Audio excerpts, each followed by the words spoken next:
Bonjour, mon nom est Anémia, je suis pasteur. Bienvenue à notre émission Influence. Aujourd'hui encore, nous allons continuer notre série d'enseignements que nous avons intitulée Les bases du leadership. Depuis quelques semaines, nous avons commencé à parler sur les qualités que l'on doit trouver dans les leaders. La fois passée, nous avons évoqué nous sommes arrêtés à la 4e qualité qui était la bienveillance et l'affection. Et aujourd'hui, nous allons continuer avec la 5e qualité et ainsi de suite. Et sans plus tarder, la 5e qualité que nous ajoutons aujourd'hui, c'est l'intégrité.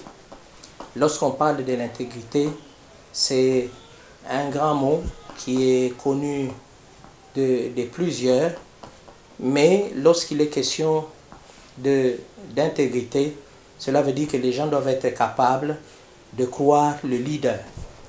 Un leader en qui ses disciples ou ses suiveurs ne peuvent plus croire, il y a un problème avec son intégrité. Les gens ont besoin de sentir que leurs intérêts sont en sécurité entre les mains de leur leader. Et lorsque les gens se sentent, ou lorsque le leader rend confortable de cette manière les gens qui sont avec lui, cela veut dire, ou cela est synonyme d'intégrité de la part de ces leaders-là. Les gens veulent sentir que le leader ne les trahira pas ou ne les vendra pas quand il sera fatigué de les servir.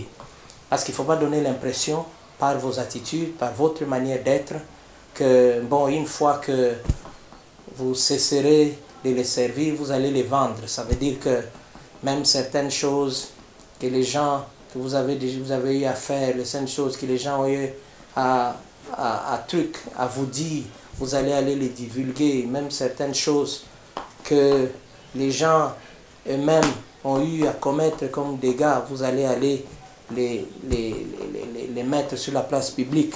Non, les gens veulent sentir effectivement que vous n'allez pas les vendre.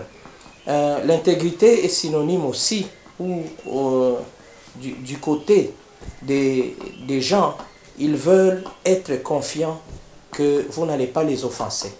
Les gens veulent sentir que le leader veulent avoir cette confiance que le leader ne va pas les offenser. Surtout lorsqu'ils se donnent totalement, lorsqu'ils s'abandonnent à vous, ils veulent sentir que vous n'allez pas leur faire du mal. Parce qu'il y a certains leaders, lorsque les gens s'abandonnent, lorsque les gens s'offrent à eux, effectivement, ça devient une occasion pour les manipuler, pour leur faire du mal, pour les offenser. Il profite de la position qui lui est donnée ou qui lui est reconnue par ces hommes-là pour offenser les autres. Et ça, ce n'est pas bien. Les gens, étant donné tout ce qui s'est fait, tout ce qui s'est dit dans la ville ici, les gens veulent sentir dans le leader une certaine intégrité, veulent voir en lui quelqu'un en qui ils peuvent faire confiance. Ils veulent sentir un sens de solidité, d'honnêteté et de sérieux. C'est ça aussi l'intégrité. Ils veulent sentir ce sens de solidité, que vous êtes un homme solide. Rien ne peut vous faire flancher. Ils veulent sentir en vous un sens d'honnêteté, parce qu'il y a beaucoup de leaders des fois qui ne sont pas honnêtes. Il y en a qui mentent même. Il y en a, il a dit une chose aujourd'hui et demain il se dédie encore, ou il renie ce que lui-même avait déjà déclaré. Les gens veulent sentir que vous êtes sérieux. Quand vous avez dit ou quand vous faites quelque chose, vous le faites avec tout le sérieux possible. Vous êtes un homme de parole. Vous tenez à ce que vous avez dit. En un mot, les hommes et les femmes veulent sentir, veulent voir ou veulent que leur leader soit un homme intègre, soit un homme en qui ils peuvent faire confiance, en qui ils peuvent se confier totalement, sans réserve, sans crainte d'être offensés, sans crainte d'être trahis, sans crainte d'être livrés sur la place publique. C'est cela aussi l'intégrité, la chose que les gens attendent de la part de leur leader. Sixième qualité que l'on doit trouver dans les leaders, c'est la maîtrise technique. Un leader devrait avoir la maîtrise technique car son rôle les place dans une position de preneur de décision. Alors, vous ne pouvez pas être dans un rôle de quelqu'un qui prend des décisions et puis vous-même, vous ne maîtrisez pas le domaine dans lequel vous devez prendre ces décisions-là. Vous voyez que vous risquez de prendre des décisions catastrophiques, vous risquez de prendre de mauvaises décisions. Donc, il est très important, si vous êtes leader dans un domaine bien donné, vous devez avoir la maîtrise technique de ce domaine-là. Donc, efforcez-vous de comprendre tous les aspects techniques de ce domaine dans lequel vous êtes engagé, dans lequel vous prétendez être leader. Si vous êtes leader dans des choses de Dieu, ayez la maîtrise technique des choses de Dieu. Si vous êtes leader en informatique, vous occupez un poste de leader ou vous êtes un senior IT, maîtrisez tout ce qui a trait à l'IT. Si vous êtes un chef de ressources, responsable des ressources humaines, maîtrisez tout ce qui a trait aux ressources humaines. Si vous êtes responsable de marketing, maîtrisez tout ce qui a trait au marketing. Et c'est ça qui vous donnera une certaine autorité vis-à-vis de vos collaborateurs, vis-à-vis de ceux qui sont sous votre supervision, parce qu'ils verront que vous avez la maîtrise technique, vous savez de quoi vous parlez. Même quand vous donnez des ordres, vous donnez des injonctions, les gens savent que ce monsieur ici, il sait de quoi il parle. Quand il donne tel ordre, il sait pourquoi il a donné tel ordre. Quand il donne telle instruction, il sait pourquoi il a donné telle instruction. Il ne faut pas, vous-même, vous ne maîtrisez rien, ce sont vos subalternes. Certes, on peut avoir des subalternes qui maîtrisent certaines choses mieux que vous, mais vous-même, vous devez avoir la maîtrise, la compréhension de tous les aspects techniques. Ils doivent savoir qu'ils ne viendront pas vous raconter des histoires. Ils savent que si vous racontez des histoires, vous saurez que ce qu'ils racontent là, ce sont des histoires. Vous-même, vous devez avoir la maîtrise. Sinon, les gens viendront vous raconter des histoires ou vous induiront en erreur. Vous allez vous rendre compte après que des dégâts soient déjà commis.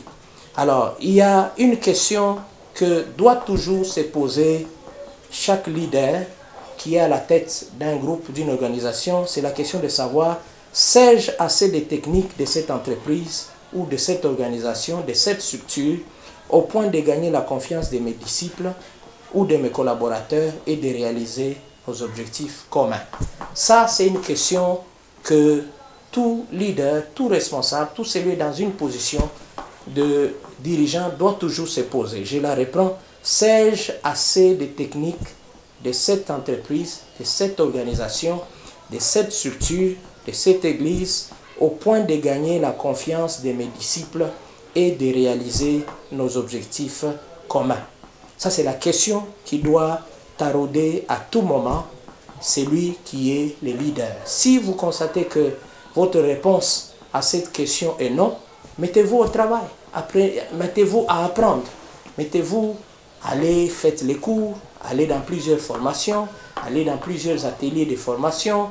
Il y a plusieurs moyens d'apprendre des cours, d'apprendre certaines choses. Demandez à quelqu'un qui peut venir vous coacher de façon personnelle pour que vous maîtrisiez assez de techniques dans des domaines où vous avez été placé comme responsable. Septième qualité que l'on doit trouver dans les leaders est que ce dernier doit être décisif.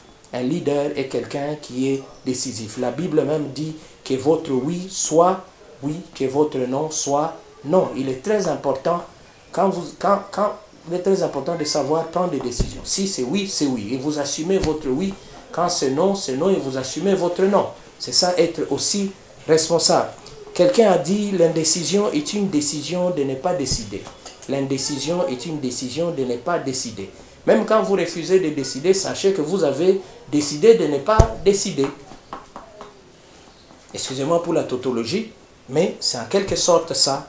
Donc, il est mieux encore de prendre une décision qui peut ne pas être la meilleure que de n'en prendre une. Que de ne pas en prendre une. Donc, il est très important que les leaders apprennent, soit quelqu'un qui prend des décisions. Il y a des moments où on attend une décision du leader. Alors, des fois, les gens ont peur de prendre de mauvaises décisions. C'est encore mieux d'en prendre une que de ne pas en prendre, parce qu'il y a des moments où tout le monde attend que vous décidiez et que tout le monde exécute ce que vous aurez dit. Alors, Un leader doit toujours savoir qu'il a la responsabilité par rapport au domaine décisionnel. Il a certaines responsabilités. Alors, parmi les choses que le leader doit savoir par rapport aux décisions qu'il doit prendre, le leader doit défendre et payer les prix de la course de l'action qu'il a choisi de suivre.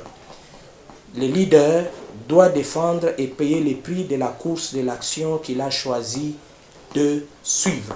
Il est très important que lorsque vous avez pris une décision, vous devez assumer votre responsabilité, vous devez défendre et payer les prix de la décision que vous avez décidé d'exécuter. Donc il est très important. Il ne faut pas dire après non, je ne sais. Non, il faut assumer. Il faut payer les prix. Le leader doit savoir quand une mauvaise décision a été prise et décider de changer. C'est très important. Il faut avoir cette capacité de reconnaître que là, j'avais pris une mauvaise décision. Maintenant, là, je vois que c'était une erreur. Je prends la décision de changer. C'est très important que le leader ait cette capacité-là de reconnaître que là, j'avais pris une mauvaise décision et je la change.